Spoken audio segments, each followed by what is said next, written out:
and welcome back to Connected and Resilient, the Power of Our Bonds. I'm Theodore, and honestly, after a week like mine, I think we all need a little reminder about the power of connection, right? Today, we're diving deep into how our relationships truly bolster our mental well-being, and I'm thrilled to have the wonderful Katie with us, who spent years exploring the intricate dance between social support and resilience. Katie, thanks for being here. Theodore, it's great to be here. And you're absolutely right. Sometimes it feels like we're all just trying to keep our heads above water. So having those strong bonds is more crucial than ever. Exactly. And that really brings us to our first big topic today, the undeniable role of social support in building resilience.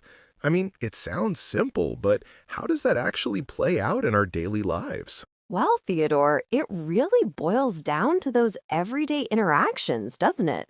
Think about it. Those family dinners, or even just getting out with a group of friends for a hike. They're not just fun, they're actually building blocks for our mental strength. Family dinners, huh? I always thought those were just an excuse for my aunt to ask why I'm still single. But you're saying there's actual science behind the power of a shared meal? Absolutely. There's research like the Jagtiani study that found frequent family meals can actually moderate the negative effects of social networking site use on young adults' well-being.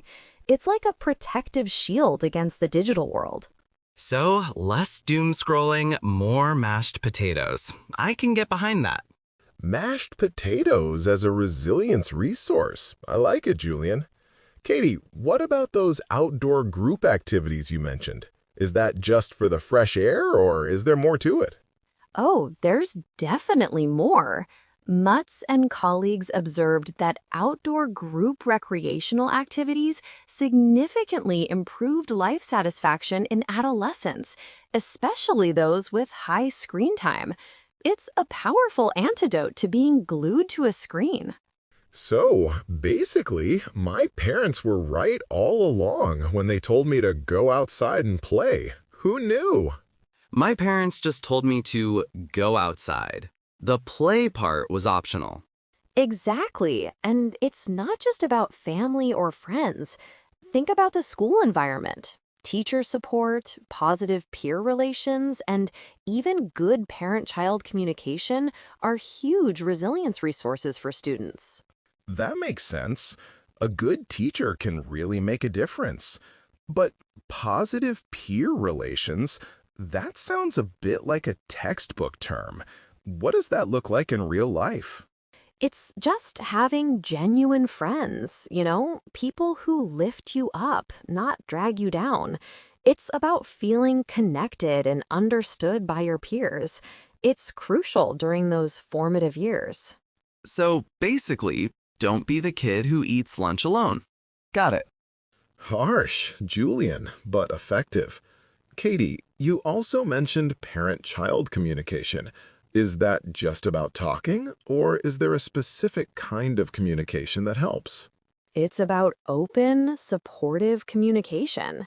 When kids feel they can talk to their parents, even about tough stuff, it builds a strong foundation of trust and security. That's a massive buffer against stress. I can see that. It's like having a safe harbor. What about beyond the immediate family and school? Are there other social factors that contribute to this resilience? Absolutely. Volunteering, for instance, giving back to the community can be incredibly empowering and connecting. And cross-ethnic friendships are another powerful one. Cross-ethnic friendships. That's interesting. How do those specifically build resilience? They broaden your perspective, expose you to different ways of thinking and living, and foster a sense of belonging in a wider community. It's about building bridges and understanding, which are vital for navigating a complex world. So, diversity isn't just good for the soul, it's good for your mental armor, too. Well said, Julian. Katie, have you ever had a standout moment or a funny story from your research or personal life that really highlighted the power of these connections? Oh, definitely. I remember this one time I was volunteering at a community garden, and we were trying to plant these stubborn tomato seedlings. It was a disaster. Mud everywhere. Nobody knew what they were doing. But we were all laughing so hard, covered in dirt, helping each other out. By the end of it, we had barely planted anything, but we felt so incredibly connected and accomplished. It wasn't about the tomatoes, it was about the shared struggle and the laughter. So, a muddy, unproductive, yet deeply bonding experience. Sounds like my last attempt at DIY home improvement. At least you got a story out of it, Theodore. And maybe a few resilient weeds. Exactly. It's those moments, big or small, that Si hoy remind no us sabes qué we're cenar, not recuerda que esta alone. receta And está that sense of shared experience, whether it's over a family meal or a muddy garden, is truly what builds our resilience. That's a beautiful way to put it, Katie. It really underscores how fundamental these human connections are. It's not just about surviving, it's about thriving together. Thriving, even if your tomatoes don't. Precisely, Julian. It's about the journey and who you're sharing it with. Fantastic insights, Katie. It's clear that social support isn't just a nice to have, it's a must have for our mental well-being. Fantastic insights, Katie. It's clear that social support isn't just a nice to have, it's a must have for our mental well-being. Thank you so much for joining us and for sharing all these incredible insights, especially the wisdom of the muddy tomato garden. It was my absolute pleasure, Theodore. And honestly, sometimes the messiest moments are truly the most connecting and resilient building. So, less perfection, more potatoes. Got it. Exactly. A perfect note to end on. That's all for Connected and Resilient, the Power of Our Bonds this week. We'll see you next time.